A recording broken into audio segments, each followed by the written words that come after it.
on this edition of the Self-Publishing Show. It's realizing that everything that we do takes a bit of energy, and it takes that kind of decision-making energy to do it. And then when you add in the fear that you've got with the writing, and then if you haven't set it as a habit, you're kind of set up to fail. So reverse engineer it and set yourself up to succeed. Publishing is changing. No more gatekeepers. No more barriers. No one standing between you and your readers. Do you want to make a living from your writing? Join indie bestseller Mark Dawson and first-time author James Blatch as they shine a light on the secrets of self-publishing success. This is the Self-Publishing Show.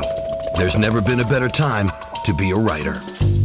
Hello and welcome to the Self-Publishing Show. This is me, James Blatch. And me, Mark Dawson. Show 199. Yes, that's very true. 199 episodes. Goodness me. We are slowly building up to 200 because I'm pretty certain that the 100th episode we didn't notice at the time. It sort of came and went, didn't it? Didn't we have streamers and poppers and things? Oh, not poppers, obviously. That'd be much more entertaining than enough. People might not know what poppers are. Amyl nitrate? I think that's very true. I think that we talked about having streamers and poppers.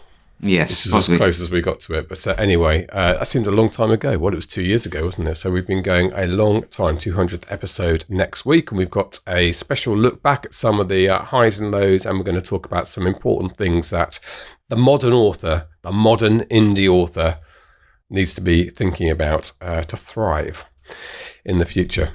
Absolutely true. Yes, quite. It's going to be a good one. Good. And in this episode, in our interview in a few moments, we're going to be talking about some of the more personal challenges that authors have to overcome. Now, we did do this a little bit a couple of weeks ago. We talked about that sort of when you've got a major issue in your life, an obstacle you need to overcome. Today's interview is really just about that sense of vulnerability that we know a lot of authors have. That's imposter syndrome or lack of self-worth or more than slightly frightened about putting yourself out there a bit, and how that level of anxiety. And I don't know if it's just me, but it does seem to be higher levels of anxiety around in the modern world than there used to be. It might just be more of us talking about it, but we're going to be talking about that because that can affect writers, I think, as much as anybody else. But before then, go on, you're going to say something? I was going to say, so that's you. What about me? Yes. Self-confident, swaggering, arrogant. Yeah, that's me. I do my best. That's the only way you can manage. If you're going to be doing talks in front of 1,200 people in Vegas. Which actually you're doing today. Well, I'm not doing it today, but I'm preparing the slides today. Well, this is going out on the 8th of November. Oh, I see. Yes, in that case. Or is it the 15th? What date is it? No, it's the 15th, isn't it? Yes, that's right. Yes, the 15th. Which means we haven't yet had our drinks in Vegas, which I can mention then. So there we go. I did mention last week, I think, but it is this Wednesday coming up. So it's the 8th of November. This is going out, being released on the following Wednesday, which I guess is the 13th. How's your maths? We are going to host some drinks at Sam's Town Gambling Hall and Resort or something. Here we go again. I know. Look it up. It's an old Vegas institution, and you'll see what I mean when you get there. That's not encouraging. I've seen some of the animatronic. Oh yes, that's bizarre. How you describe it, I don't know. But we'll have to do video of that and stick it in the podcast. We showed a little bit of it last year, I think, in the interview with Kinga. But yes. There'll be moments in the evening where you think, "How drunk am I?" When you're looking at this bear going, and an eagle landing is what I'm looking forward to. Yes. And John Dyer and I have a nice little route worked out beforehand. So we're flying into Phoenix, cheap BA flights into Phoenix. Nice city, I'm sure that it is. We've got 2 interviews there. We're going down to Tucson. We've got an interview there. Probably going to go to LA for at least 1 interview, maybe 2 there. And then we'll drive across the desert to Vegas and meet up with you guys on the Monday or Tuesday. I think you're getting in. Can't remember. Tuesday. Monday night. Monday night. Yeah. Mm. Now, you're going to Seattle. Are you going to have a chance to say hello to people in Seattle? I know there's a couple of people who said they would definitely share a drink with you. I don't know. Possibly. I'll see. I've got so much on my plate at the moment. I'm kind of dealing one day in advance at a time at the moment. So potentially, I've got Sunday without too much to do in Seattle. The Seahawks aren't playing at home, unfortunately. I checked the NFL schedule, and they're I think they're in Oakland, possibly. I don't know, but yeah, they're not around. So unfortunately, I can't go to the NFL, the game. So I'll probably be watching the NFL somewhere. Okay, well, look, I'll tell you what we'll do. This is the 8th this is going out on. So if you're in the Seattle area, and I know a couple of people from Vancouver said they would drive down, the possibility of sharing a drink with you. So we'll put something into the Facebook group, the community group, to have a look on that. If there is going to be something over that weekend, if you've got time, we'll organise it. I can find a bar for you and a time for you to be there and get people there. Make sure it has NFL. Make sure there's no NFL. No, there is NFL. Oh, there is NFL. Yes, okay. You're a Dolphins fan. That's barely worth watching this year, right? No, I love it. It's amazing. They're tanking. Weird thing. It's great. Weird thing about, yeah. Is that to do with the draft next year or something? It is all to do with the draft. And Tua Tagovailoa. And what? Oh, he's the guy, the Alabama guy. Tank for Tua. Yeah, he's rather good. So we're basically throwing an entire season. It's effectively Cambridge saying we're not going to win. We don't want to win any games this year, so we can have, I don't know, Cristiano Ronaldo playing up front. That's the following year. They've just started this draft thing with the cricket contest competition in the UK. So they had the draft live on Sunday night, and of course, Twitter was full of cynicism about this sort of American way of doing things. But it could create I think the test will be in the competition next summer. We'll see how exciting it is. Now, for those people, some people hate sport, but a couple of quick sport things. It is the World Series taking place this week. Of course, that's the. Do you know who's in the World Series? You don't really follow baseball. The Houston Astros and the. I can't remember. This walk-off homer or walk-off run, wasn't there, to get the Astros into the World Series? Get the Astros in. You saw that one into the stands, yeah. Yeah. The New York Yankees. Yankees, I thought it was, yeah. Yeah. Who like Real Madrid. Who like what? Who are the equivalent of Real Madrid? Who kind of baseball royalty. It's not the New York Yankees. It's the Washington Nationals. They played the Yankees in that game. Yes, it's the Washington Nationals. Right. I realised as I said that out loud, that wasn't right. Yeah, you look confused for a moment, though, more so than normal. Yeah, so the Yankees, I know in my lifetime, whenever you watch the Yankees do anything, they tend to win. So it was quite unusual to see them struggling against the Astros. Although my brother's in Houston, he's a bit of an Astros fan. So of course, they won the World Series not that long ago. 2 years ago, maybe. So that's quite exciting. Not as exciting as it would be if the Mets are in the World Series, of course. That day will come in my lifetime, I'm sure. And and CC Sabathia said goodbye. It's all quite big stuff in baseball. And I can hear lots of people looking for that guy on YouTube at the moment. So when does the actual interview start? Because enough sport. Oh, yes, that's right, yeah. The interview starts at 11 minutes, 12 seconds. Or Did you see the comment this week, though? Banter starts at, yes, I did. Yeah, superb. My favourite comment so far on the YouTube channel. Okay, look, we're going to crack on with this one. Next week's episode is going to be a lot of me and Mark talking. So we're going to get onto the interview at this moment now. And now I mentioned Sarah Painter. So Sarah Painter's an excellent writer. She's based, I think, in Scotland, in the UK. She is somebody who, by her own admission, suffers from anxiety, and she has her own podcast, actually, which she's started. And something I talked about at NINC as to one of the reasons you might want to start a podcast isn't just commercial or building a list. It might be because it's helpful to you in your career. And I think Sarah has found it helpful to her. I've actually been on her podcast. And very good. And she's also written a helpful book for people who suffer from anxiety. So let's listen to Sarah Painter.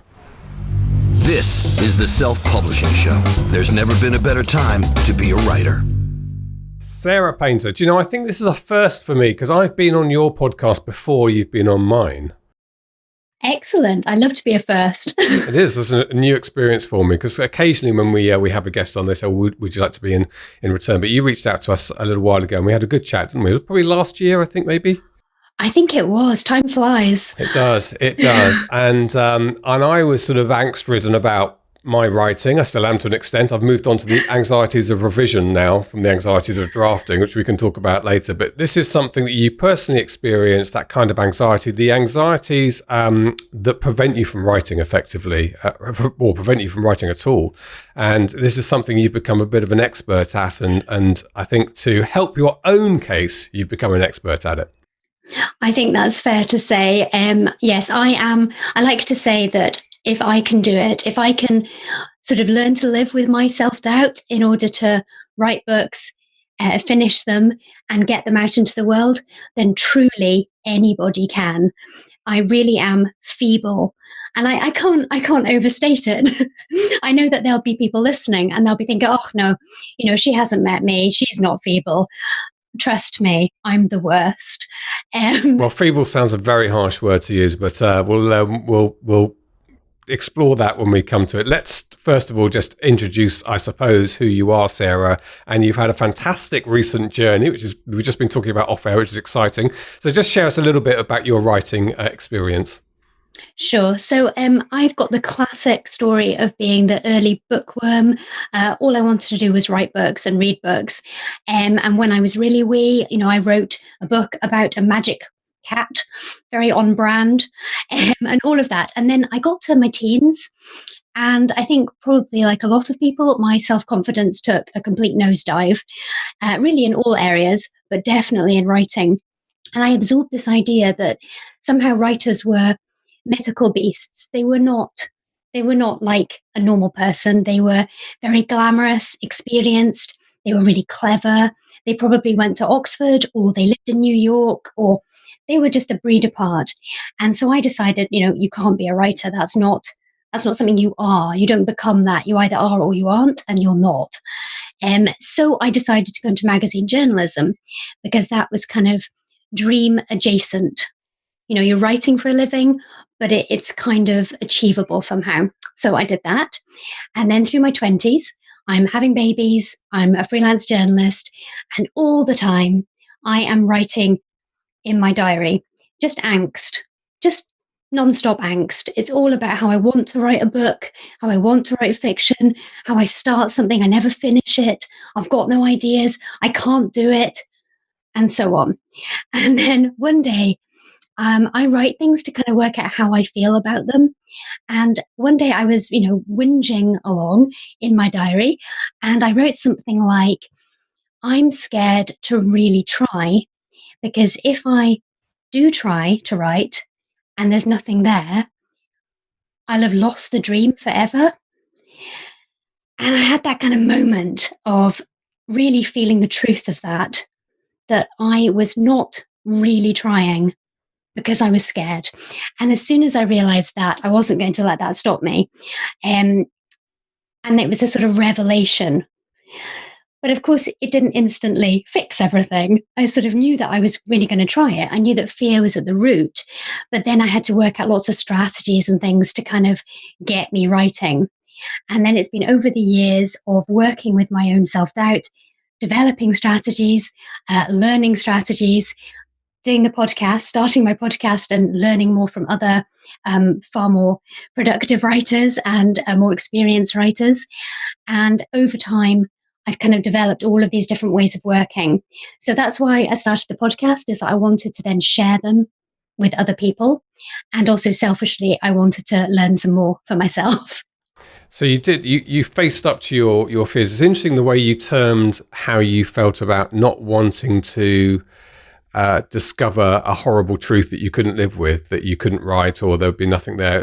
It's almost a quite romantic way of describing it, like an unrequited love that you, in the end, you're happy, you become comfortable with it being unrequited, and that stops you ever wanting to change that by finding out that you're never going to be with that person or something.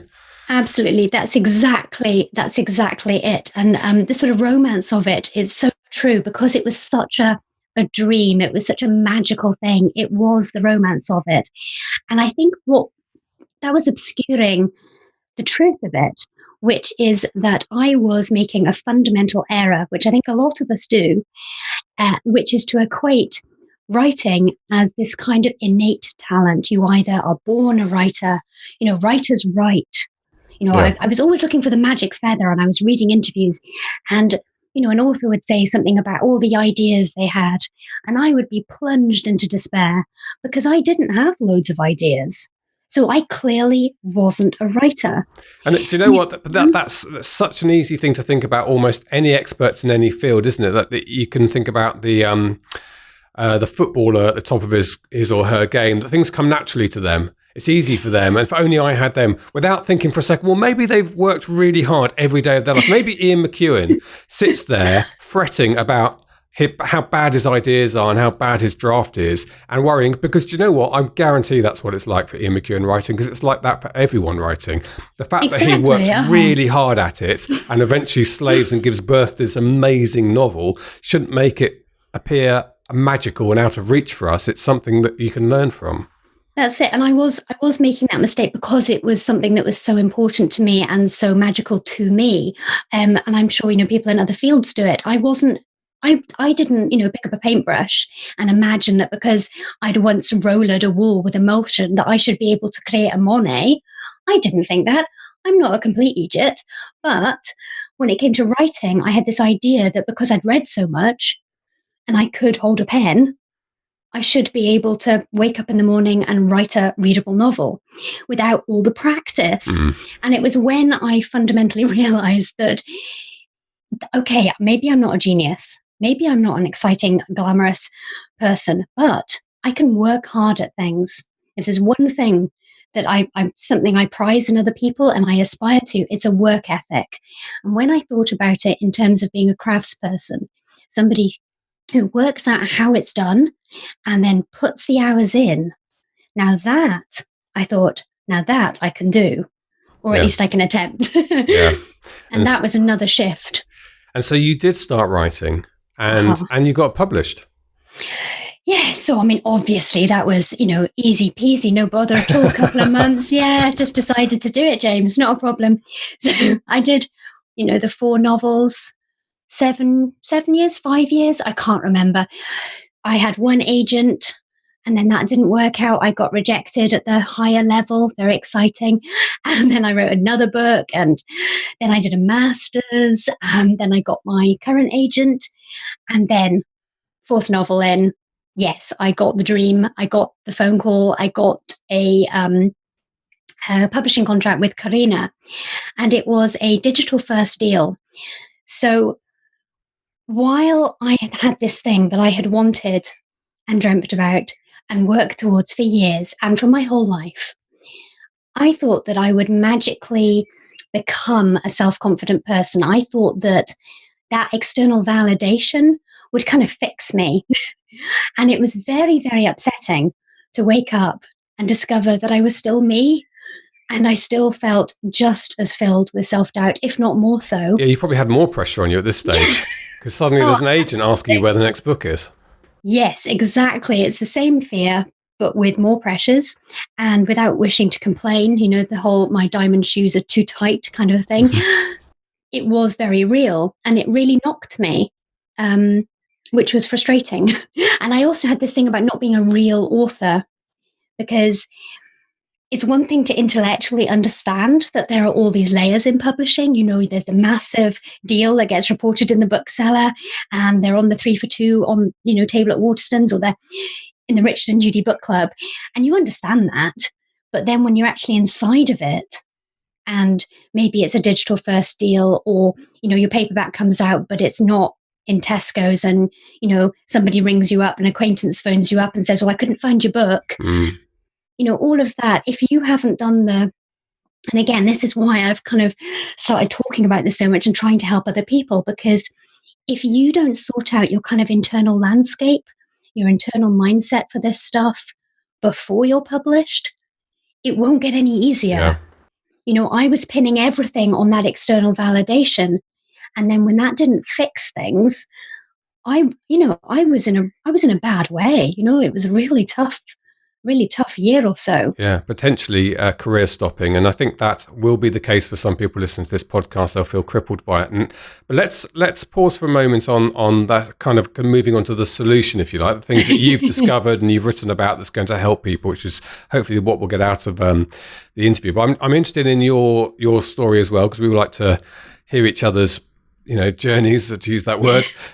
So you'd written 4 novels before that one was picked up. Those 3 first novels were just unpublished at that stage. That's right. Yeah, and they will remain so. I think I was learning how to write. Wow. Okay. Close but no cigar, but that's okay. And you've continued to publish. So where are you now? And I know you're now hybrid. Yes, so I had my first 3 books came out with Karina, that was then taken over by HarperCollins, and then I had a couple of books out with Lake Union, which are an imprint of Amazon Publishing, which was a fantastic experience. But this is, again, something related to one of the things that I'll be talking about perhaps as a tip, is that I struggled with the uncertainty in this business. And if you are traditionally published, that uncertainty is insane, because you could spend a year writing a book and then your agent maybe doesn't like it or they can't sell it or whatever. That's a year of work that there is literally, it's done, There's it's gone. Not many comparable industries, are there, to that workflow? No, and for me personally, I couldn't cope with that. So I started to look into independent publishing and so on. And I went hybrid with my nonfiction, stop worrying, start writing. And I followed the SPF 101 course for that. And it was fantastic. I mean, the course is amazing, but why it's relevant to say that is that it gave me a step-by-step thing to follow. And one of my techniques, if you are panicking about something, if you're feeling anxiety and you're avoiding doing it, there's breaking it down into steps. That's obviously just a useful thing when you're setting goals and so on. But once you've broken it down into steps, you kind of automate it in your mind. You follow those steps. You just, each one, you don't look at the big scary picture. You just, what's the next step? What's the next step? And that works for sending out a scary email to publishing a book or finishing a book. And the SPF 101 course gave me that set of steps because I did all my research. And so I trusted you guys. I trusted Mark. And so I said to myself, you've bought the course. You are going to follow it.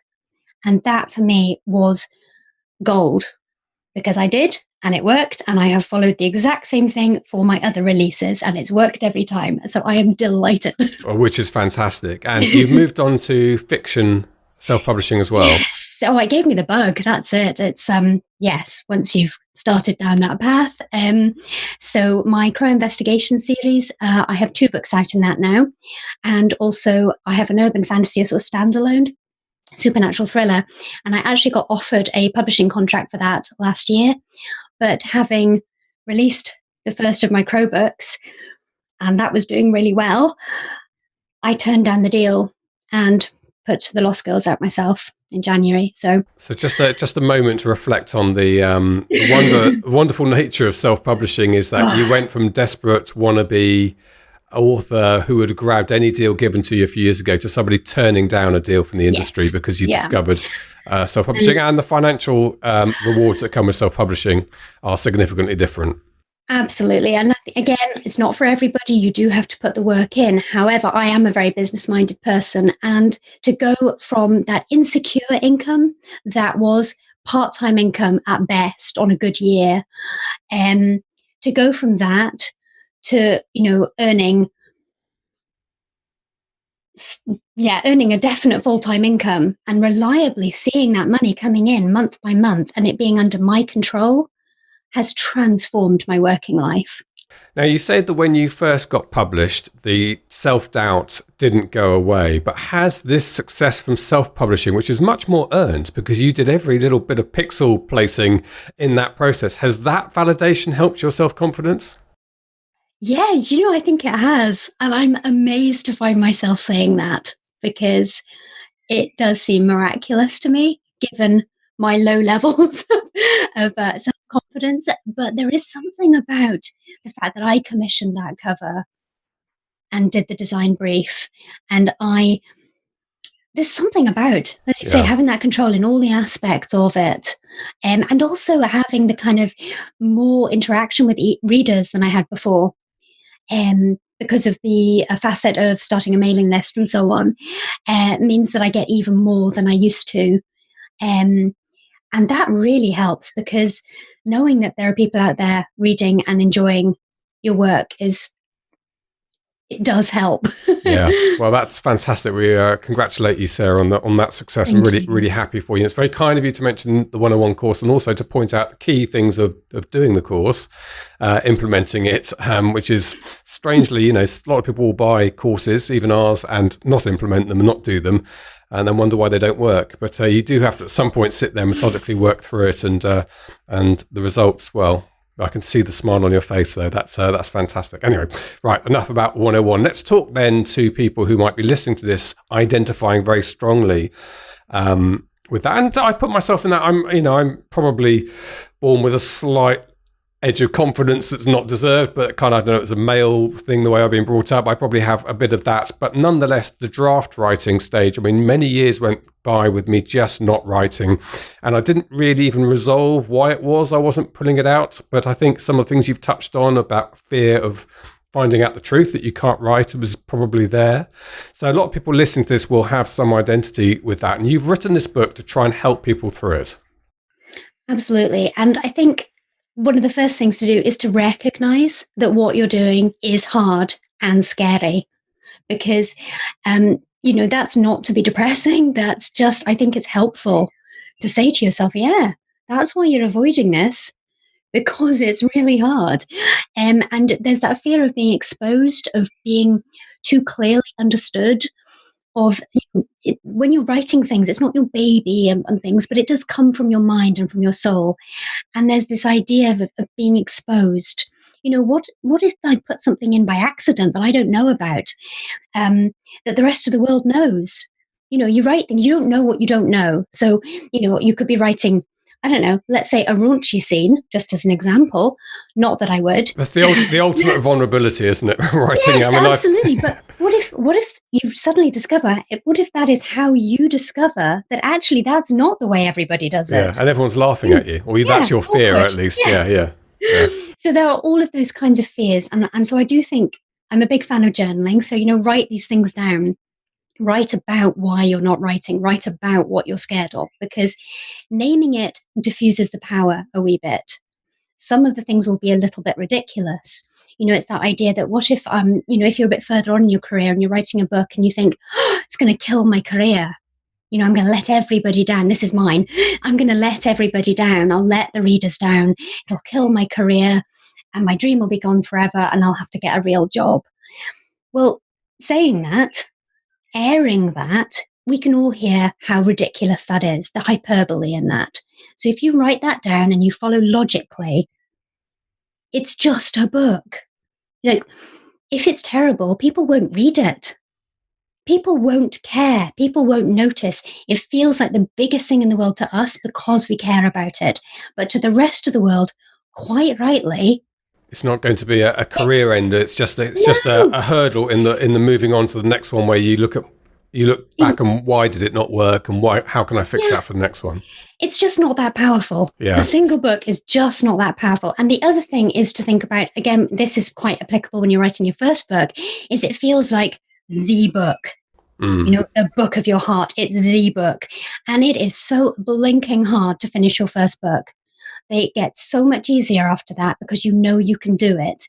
It's like, I'm sure you find this, James, now that you've finished your first draft, you can do it. Yeah. The whole time through that, it was a test of nerve, because it doesn't matter how many times people say to you, oh, you will, or you just have to do this, until you have done it. You don't truly believe or know that you can. So it's recognizing first that all of these things are real fears and they are difficult. And then my top tip is to lie to yourself. So this is one of my favorite techniques. So I lie to myself all the time. I'm very good at it. So when I'm writing a first draft, I say to myself, nobody is ever going to read this. And I will actually say that to myself. I will leave post-it notes about that, to say no one is going to read this. I have even written on the title page by a different author, I'll make up a name, because it's not me. Nobody's going to read it. It's just private. So you release yourself of any obligations and pressures. Absolutely. Yeah. And then another thing that I will do is focus on the practice. And this relates to the sort of craftsperson thing that we were talking about earlier. This whole idea that you wouldn't expect to be able to pick up a violin and, pop off to, the Carnegie Hall or whatever. So you think, okay, yes, I accept I have to practice. So I'm going to set up my practice schedule. And every time you sit down to write, you are sitting down to practice. You rewire the way that you talk about it to yourself. So if it's just practice, you're letting go of the product. you're practicing writing a scene. You are practicing writing for 20 minutes until the timer goes off. And then when you've done that, you celebrate because you have done exactly what you turned up to do. So regardless of what's being written, you've achieved your objective. Yes, the product is completely nothing to do with it. You're separating that completely. It's as if you are playing scales on the piano. And that can really help because not only are you helping to develop the habit, which is really the thing you need to do, and you're spending time practicing, which is the thing you need to do, but you are minimizing the importance of that product all the time because that isn't really up to us. The end product isn't up to us. How it's received is not up to us. We do not get to control any aspect of that. We can do marketing and, we can package it, blah, blah, blah. But the actual way it is received by some unknown person, that's out of our hands. Yeah. In fact, I'd even go a little bit further than that and say that the work that you produce, and I think I've said this before on the podcast, or a bit of thesis of mine about any work of art isn't actually a work of art until it's consumed by somebody. And when it's consumed by them, they complete that work of art and they make it what it is. So you actually don't have, when I hear, it's always slightly annoyed me to hear J.K. Rowling and one or two other authors tell us about backstories of characters they've written, because I thought if it's not in the book, it's in the minds of your reader, and it's not our place to argue with them about how they've interpreted it. They complete that work in the same way that when you look at a sculpture or something. So actually, to take it even further, you're only part of the artist here. The other half of it is the consumer. Once they've read it, and they will bring their own thoughts. You and I may have the grandiose ideas of the subtext of our story, but if they see something else, it's as valid. Absolutely. I love that so much. And I think that's so helpful. And true. Because again, it shows your limited role in the end product. And I think the trick about lying to yourself is, I remember my TV days and those early days when you're doing live news and you're nervous and someone tells you somewhere, just pretend no one's watching, which is easy to do on TV because you're just looking at a camera, or the old trick where you've got live audiences to imagine them all sitting there vulnerable and naked, which kind of demystifies them and helps you steady your nerves a little bit on that. So these tricks are they've been around for a while and there's no reason why writers can't employ them. So I think that is a bit of a theme from what you're talking about, is demystifying the process, is pulling us back from thinking there is some sort of magic source here that if we tamper with it, it's going to go away.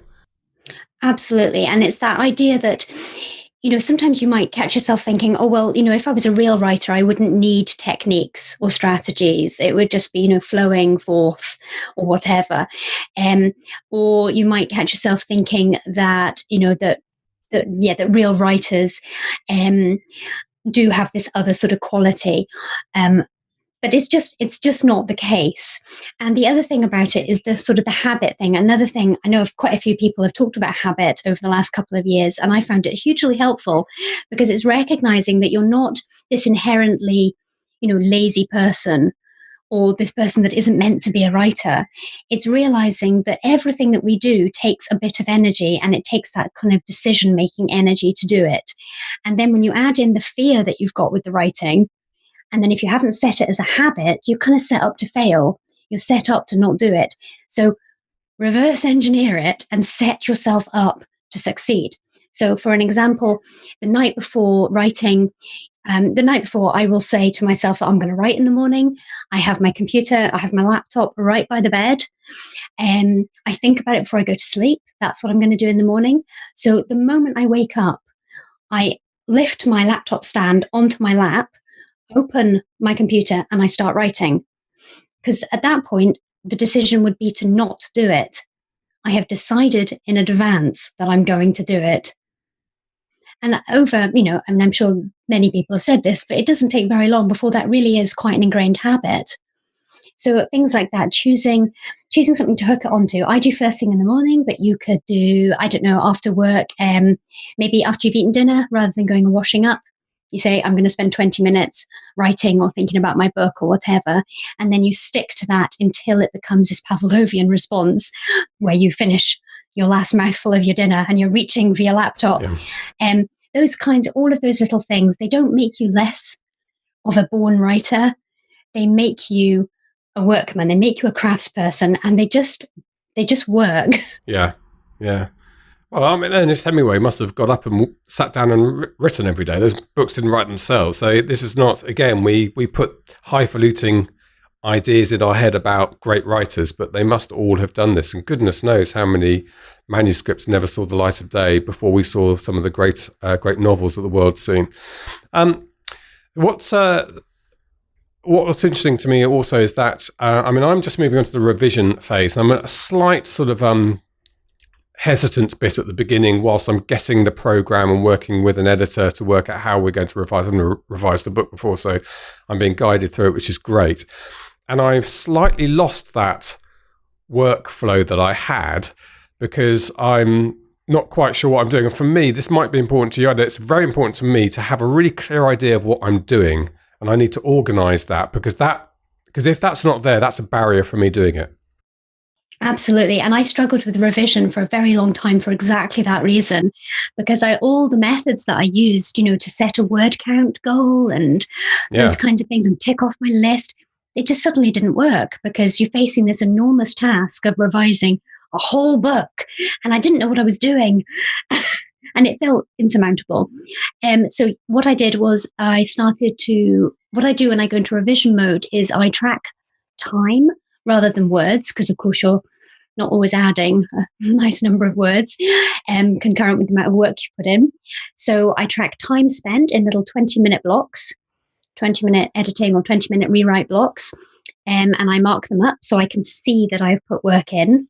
And again, big gold star, you put the work in. It could be crap work, James. It could be terrible. I could have just ruined the book, but I put that work in, so I get my gold star. That's the rule. So I do 20-minute blocks. And the other thing I do is exactly as you just said. Over time, I've developed like a list of things to do. So, I go through the macro stuff first, tackle the big stuff. There's no point futzing around with little stuff until you've done the big stuff. And then I will go through each of the main character kind of arcs. I will read the manuscript for each of the characters. I will look at I'll look at these different things. So I do a pass for each of these big things.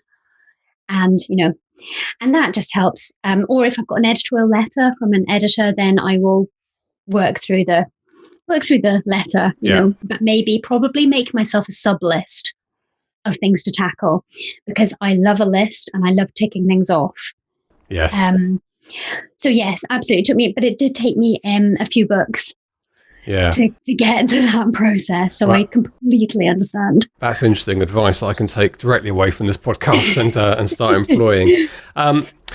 So the book itself, Stop Worrying, Start Writing, which I think we'll have to use as the podcast title because it's a great title. Is how did you approach that in terms of structure? Because obviously you want somebody to get the gist of what you're saying, the theme of what you're saying, but also I'm imagining have some very practical takeaways as well.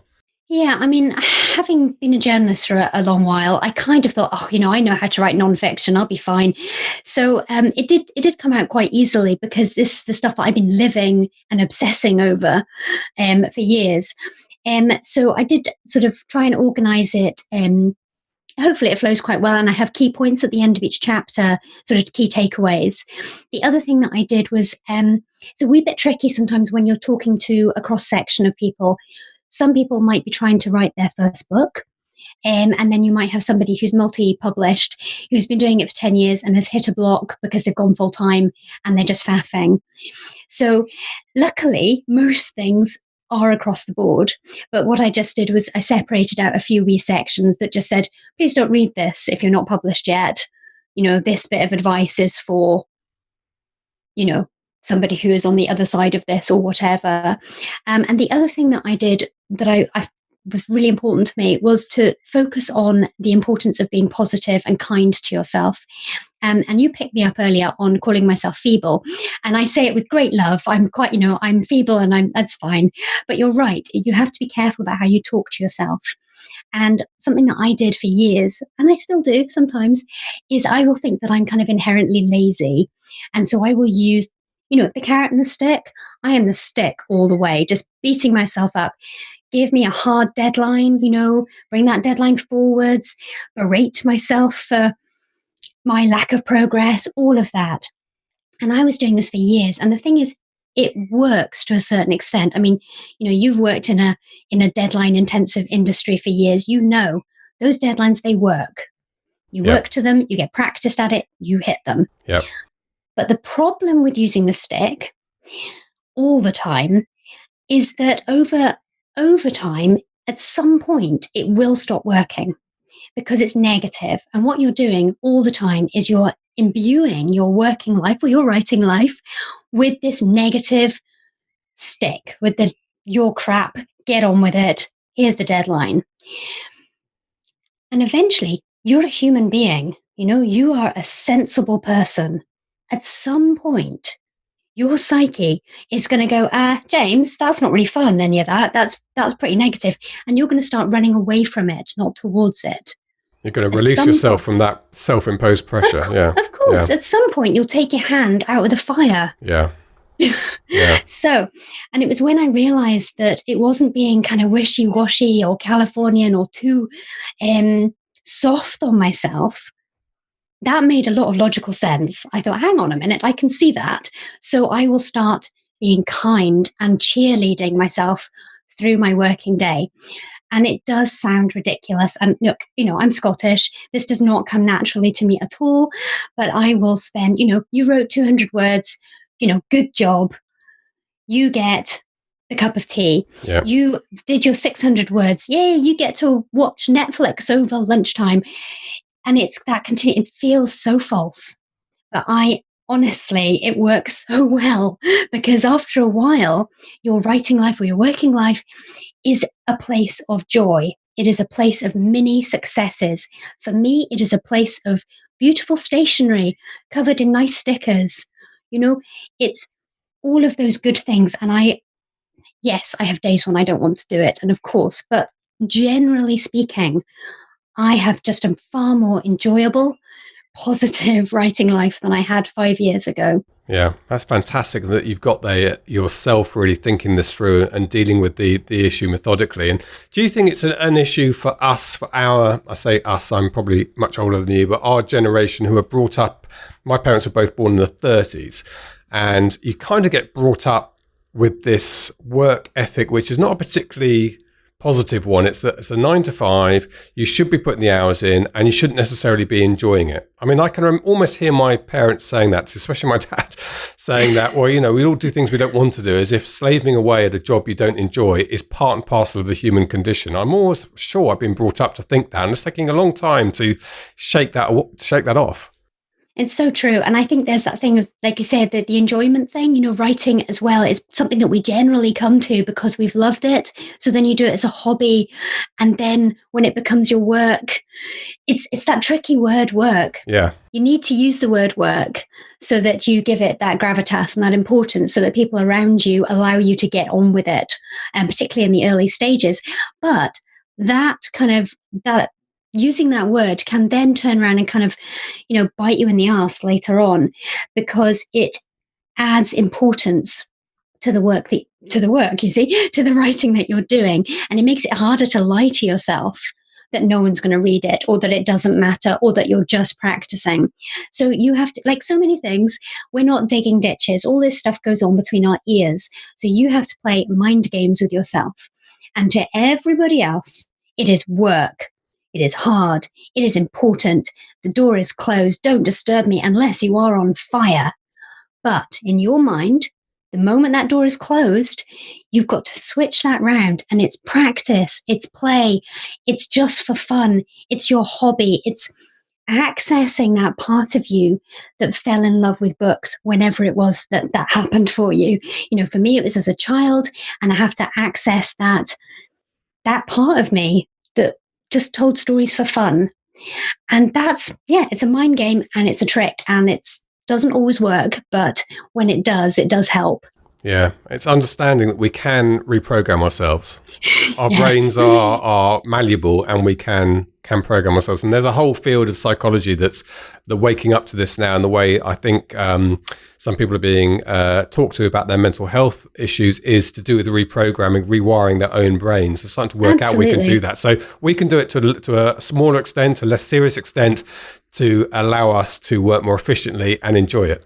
And I'm so glad you mentioned that, because there was something I meant to say at the top of this interview, and it's something that I have at the front of the book, which is to say that I sometimes, I'll talk about worries and fears, and occasionally I'll use the word anxiety, but I just want to make it clear that I am talking anxiety with a small a. Yeah. I'm not talking clinical anxiety.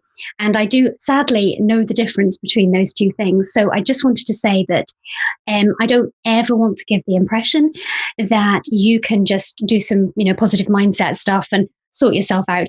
So if you have, if you are having unhelpful thought patterns or panic attacks or sleep issues or really any concerns whatsoever about your mental health, please go and see your professional, your local professional, and you can get help.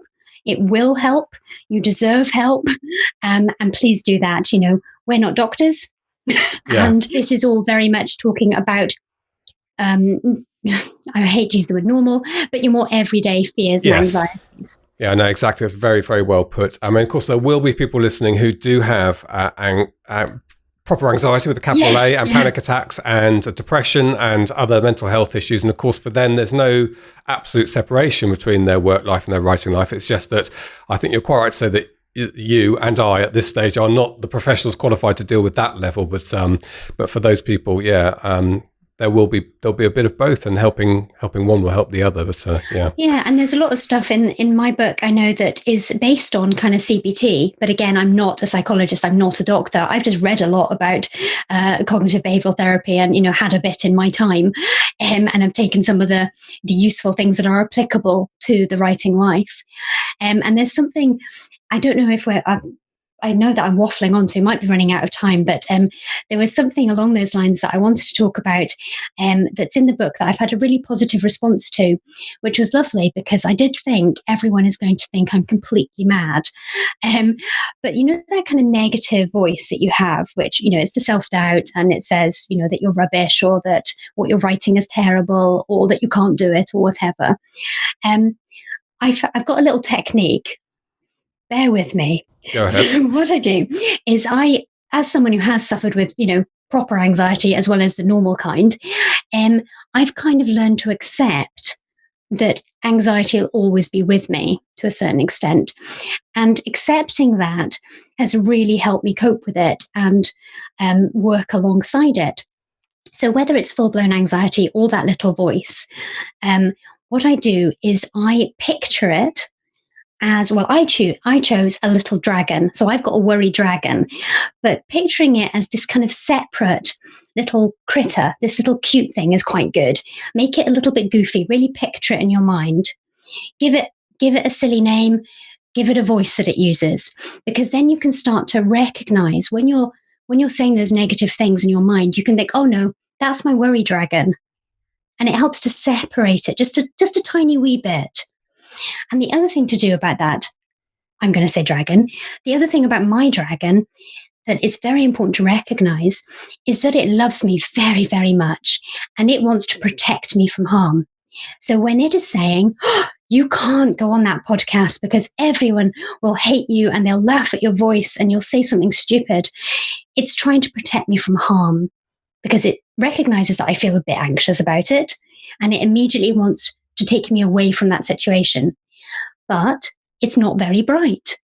It cannot differentiate between a lion that's going to eat me or the fact that I might walk out into busy traffic and chatting with James on a podcast.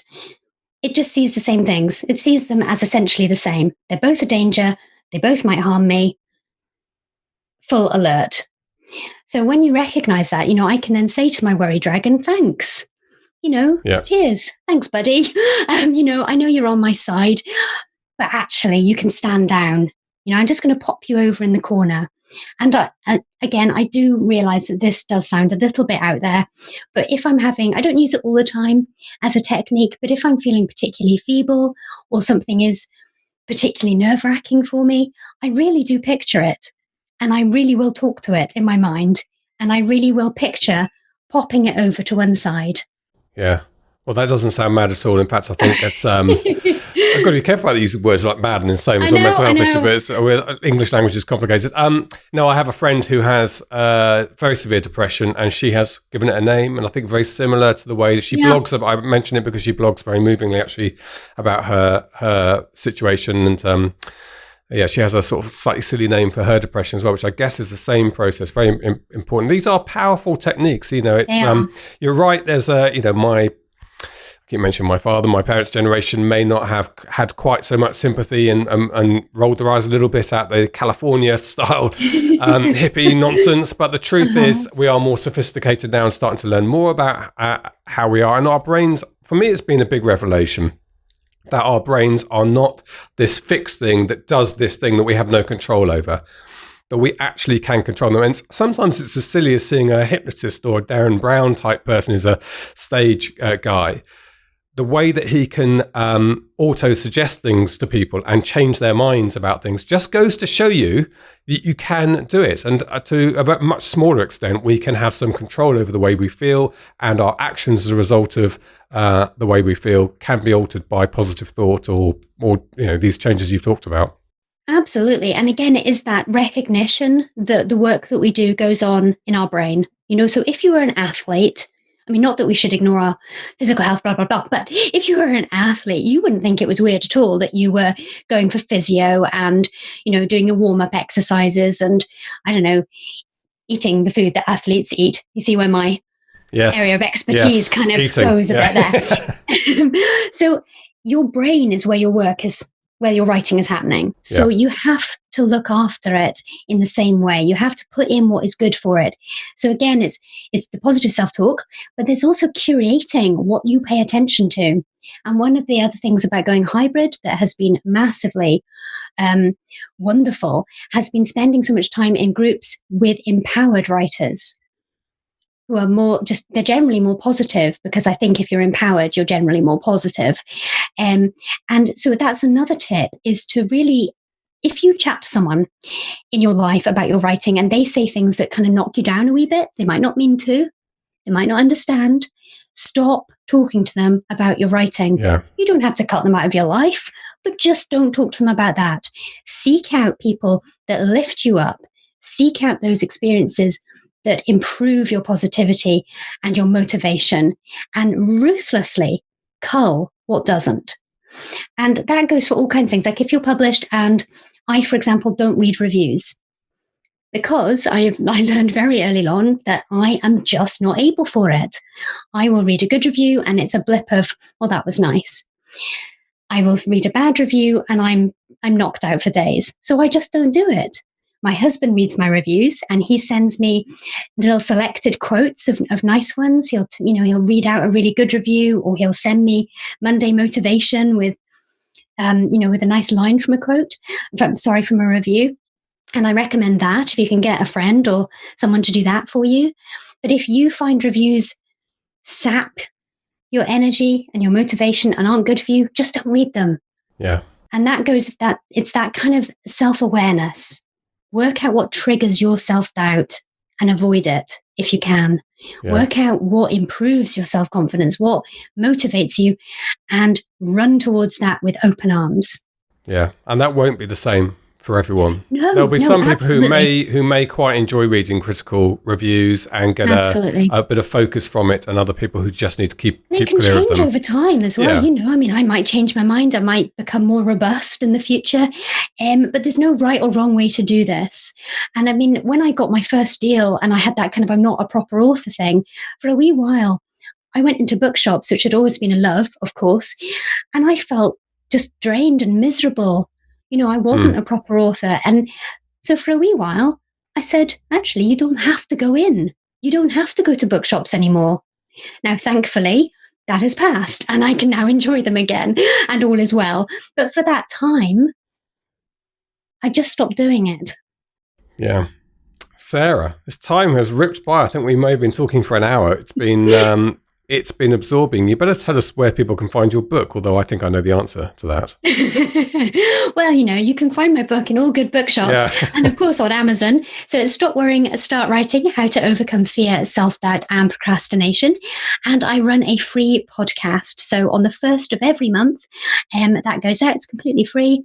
So, yes, you can access that too at worriedwriter.com. Excellent. And I know you've been half thinking about potentially an online course at some point, but that's very embryonic at this stage. It is, but there is, if you want more of my voice, then I did also narrate the audiobook of Stop Worrying, Start Writing. And I also have a Patreon account, and I do a mid-month audio extra. So, there's plenty more of my waffle. You have a lovely voice, Sarah. I meant to say that to you. And it's got that very slight Scottish lilt. I think southern Scotland. And it's I could listen to that on an audiobook for a long time. So you're very kind. Sarah, thank you so much indeed for coming onto the podcast. It's been onto the show. It's been brilliant. Thank you so much, James. This is the Self-Publishing Show. There's never been a better time to be a writer. There you go. As you say, you hide it well, your anxieties.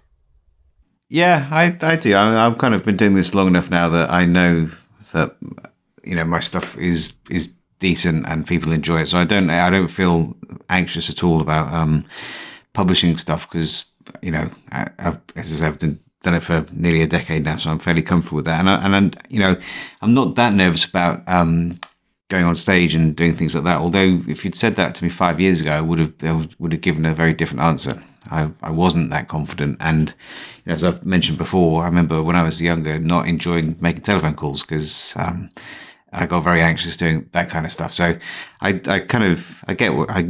completely understand where Sarah's coming from. From my perspective, it is just a question of exposure to the thing that bothers you, and eventually it doesn't bother you as much. Yeah. Yes. I mean, I think there are two types of anxiety. There's the sort of traditional vulnerabilities that you feel about a creative work being put out there, and fear of failure, fear of embarrassment, and or fear of not being able to do everything is on your plate in terms of your tasks ahead of you. And then there's the type of anxieties that just some people live with, that they become anxious about things in their life, things that maybe they shouldn't be anxious about, but you can't stop those sometimes. And an anxious personality can interfere with your ability to do your job, to sit down and get work done if you're not in the right frame of mind, particularly creative work like writing. So I think it's really, really useful that Sarah's put her own thoughts into this and reached out to help other people. So we're very grateful for her. Yeah, also, I mean, writers are introspective generally, so it's not unusual and can be thin-skinned. So that's completely fine. I know I've been there too.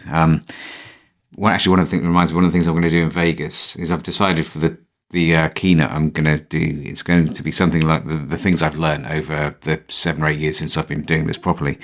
And one of the things will be you are going to need a thick skin, because there will be brickbats and bouquets coming your way. And I think one of the things I might do is, the Jimmy Kimmel bad tweets. Oh yes, you're going to read some of them out. I'm going to read out some bad reviews, I think. Yes, I'm going to find the worst reviews, and I'm going to read those out in front of 1,200 people. Yeah, good. That'd be cathartic. I can feel it already. I think so, yeah. Now, we should mention people watching on YouTube. I don't know if anyone's noticed my eyeshadow. Yeah, it's very impressive. Yeah, so this is... oh, there it is, that side. Yes. What side is it? Yeah, that's right, confused. yeah. So it looks like ABBA. For those who are not watching on YouTube, James has a very impressive black eye, which is basically when he didn't do what I told him to do. So, sorry, Mr. Dawson. Sorry, Mr. Dawson. I won't do it again, Mr. Dawson. What was the real story, James? We don't advocate advocate inter-office battery. We don't even joke about that. No, I was playing indoor cricket. It's winter now, or coming to winter in the UK, so cricket has moved indoors, and it's a faster paced game in a smaller, closer environment. And one of my teammates very kindly threw the ball full pace at my face and hit me in the eye. For those who don't know, cricket balls are very hard. So actually, to be fair, this is not a hard outdoors cricket ball. It's like a tennis ball wrapped in leather, but it's if someone throws it hard at your eye, it's hard enough. Clearly, I can. So it's come up nicely. Actually, it didn't come up at the time; it's just streamed and hurt a bit, but it's come up nicely. A proper shiner. That is a good one. It's been a long time since I was on schoolboy and someone hit me, and it sort of felt a bit like that. It's a bit of a shock when you suddenly get hit as an adult. But there you go. I'm sure you get into fights all the time in Salisbury. Absolutely. Good. We've got loads of good stuff coming up, by the way, on the podcast in the future. I might preview some of the stuff coming up in the next episode, but the next one is a special one for us. It's our 200th episode, so we're going to go off prepare for that. We may look the same when we come back in our clothing because we're recording a couple today. Don't forget, you can see and meet us in Las Vegas, Nevada, this Wednesday night at Sam's Town from about 5:30 in the balcony bar area. We're going to record an episode of the podcast live. There'll be free drinks for as long as our credit card can stand it, and we'll have a fun night. So if you can make it, come along and say hello. And you might even be able to ask us a question live during the podcast. Right, that's it. Marcus Mark, we will say goodbye until episode 200. So what do we say? We will say it's goodbye from me. And it's goodbye from him. Goodbye. Goodbye. Get show notes, the podcast archive, and free resources to boost your writing career at selfpublishingshow.com. Join our thriving Facebook group at selfpublishingshow.com/Facebook. Support the show at patreon.com/selfpublishingshow. And join us next week for more help and inspiration so that you can make your mark as a successful indie author. Publishing is changing, so get your words into the world and join the revolution with the Self-Publishing Show.